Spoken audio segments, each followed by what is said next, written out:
Alright, so today we're talking about the Scarpa Ribelle Tech 2.0 boot.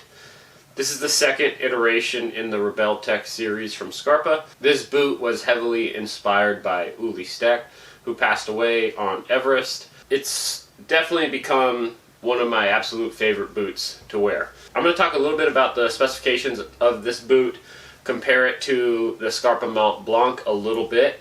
I'm assuming that you're either comparing the two boots, already own the Mont Blancs, or maybe want both. Though I do believe that the Ribelle Tech and the Mont Blanc are very different boots and excel at different things. There are a lot of similarities, and even though the Mont Blanc should technically be a more capable boot, there are some things I want to talk about that may change your mind about that.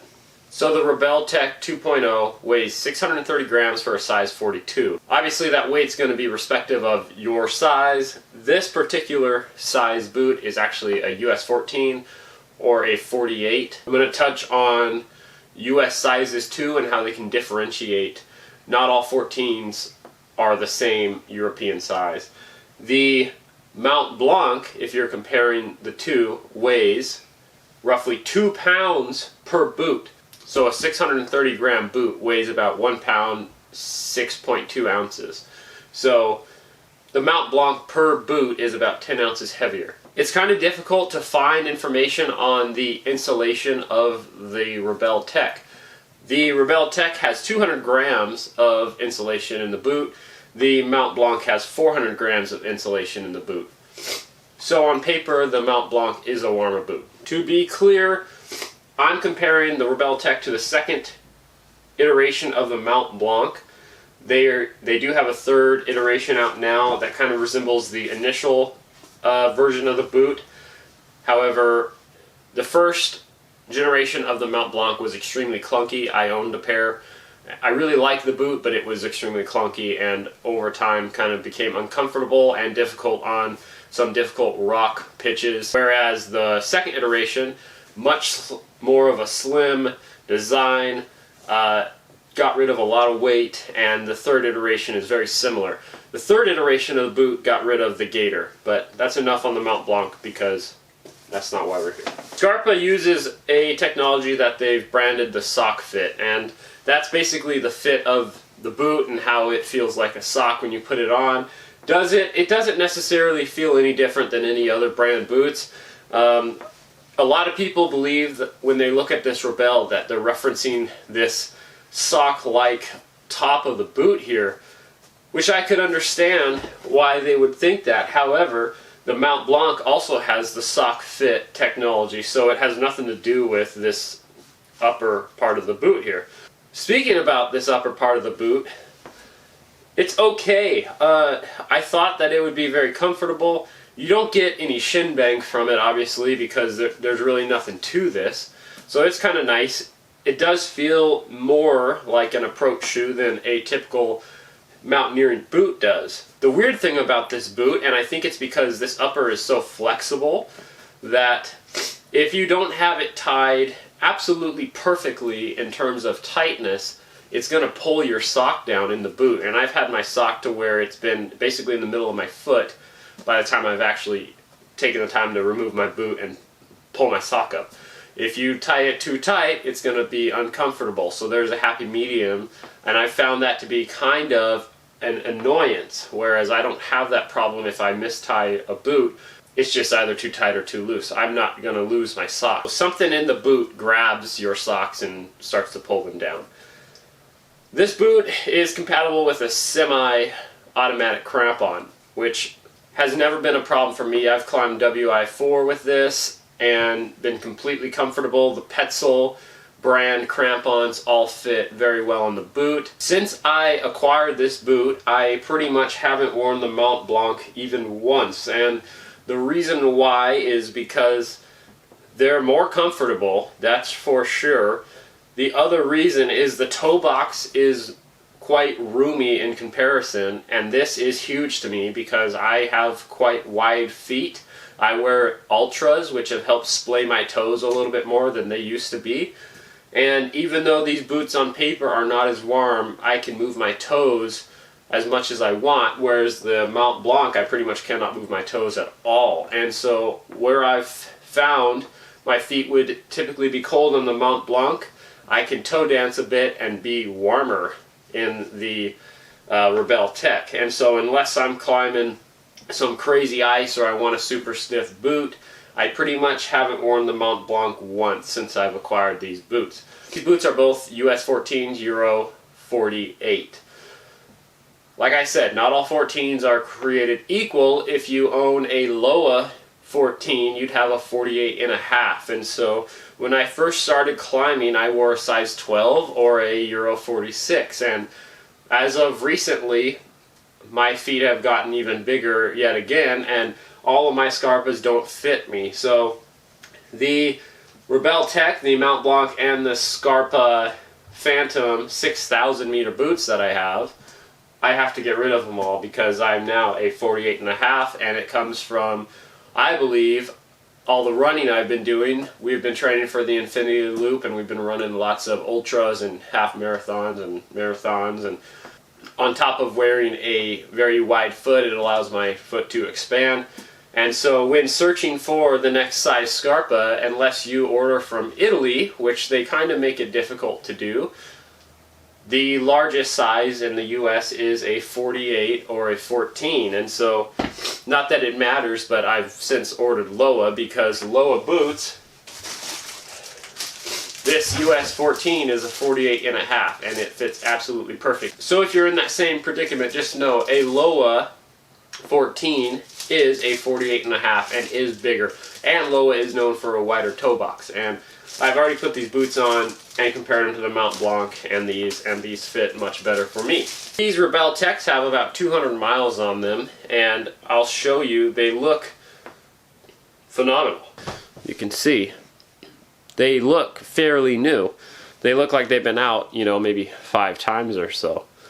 I will show you. There's one wear spot right here where that is starting to come up just a little bit. I could fix that easily.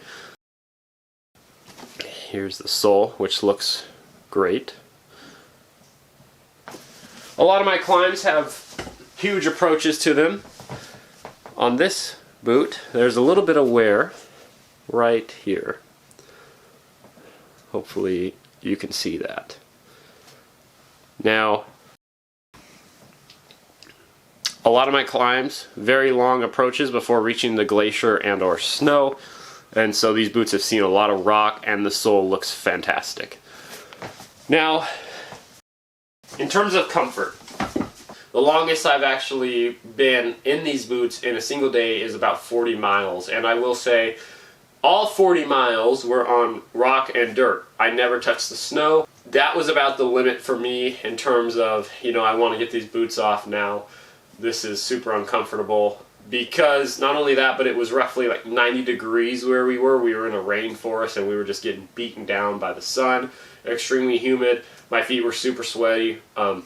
No hot spots or any blisters, but I was just done. If we were on snow, I could have gone a lot longer. It is my opinion that these boots are much more comfortable on snow and ice than they are on rock and dirt. It's a little more forgiving when you're stepping. So most of the time you're not going to be doing 40 miles in a day on rock and dirt in mountaineering boots. So the comfort of these boots is exceptional. In comparison to the Mont Blanc in comfort, the comfort of the Ribelle Tech is absolutely phenomenal.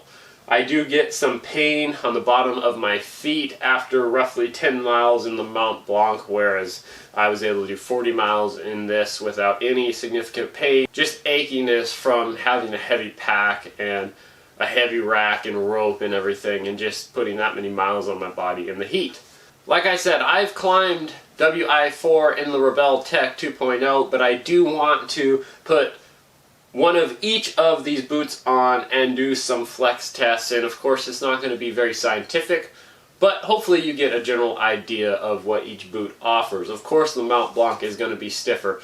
Now that is one of the main reasons why this is so much more comfortable and feels a lot like an approach shoe. It is a lot less stiff. Technically, if I was on some super steep ice or maybe 90-degree pitch for a very long period of time, I would definitely be choosing the Mont Blanc, just for comfort and peace of mind, knowing that I can kind of relax a little bit in the boot and let the boot do a lot of the work for me.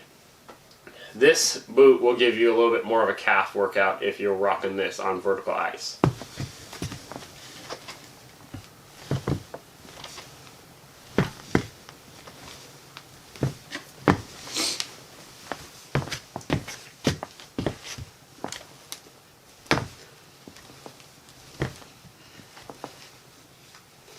I hope you guys can make out the amount of bend that's happening in the Ribelle Tech right here, and how there's almost none in the Mont Blanc.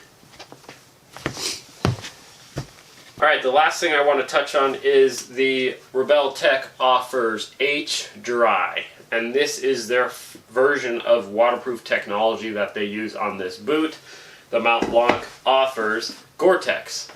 You're going to be very familiar with Gore-Tex. In my opinion, Gore-Tex breathes less. It typically traps in moisture easier and may or may not be more waterproof. The argument most people make is that Gore-Tex is the most waterproof technology.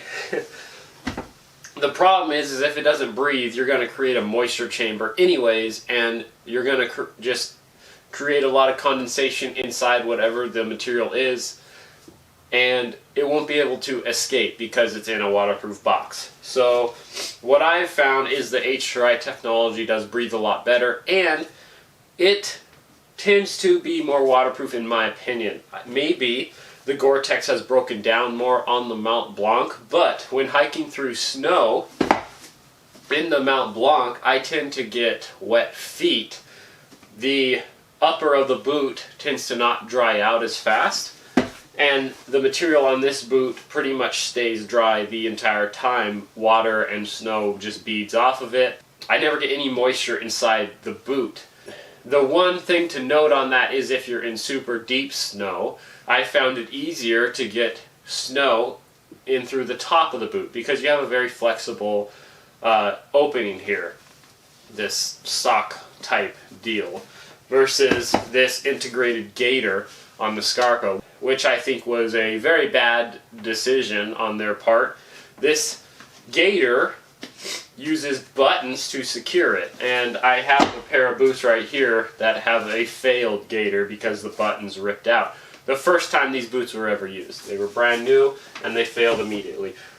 Luckily you don't have to worry about it. The brand new Mont Blanc boot has foregone the gaiter. Lastly, the Ribelle Tech on the Scarpa website costs $599. I've seen it as low as $350 brand new on different sites. The Mont Blanc costs roughly $550. I've seen it lower than that as well. It is important to also note, since I'm wearing one of each right now, the Ribelle Tech is slightly larger of a boot. My toes are not smashed against the end right now, however, in the Mont Blanc they are. And with that, I really appreciate you guys watching. If you enjoyed the video, please consider subscribing to the channel. Lightweight gear is super awesome, and I'm going to be displaying a lot more of it on the channel. I really do believe the less time you spend on the mountain, the quicker you're going to be out of harm's way. Thanks for watching, and I'll see you next time.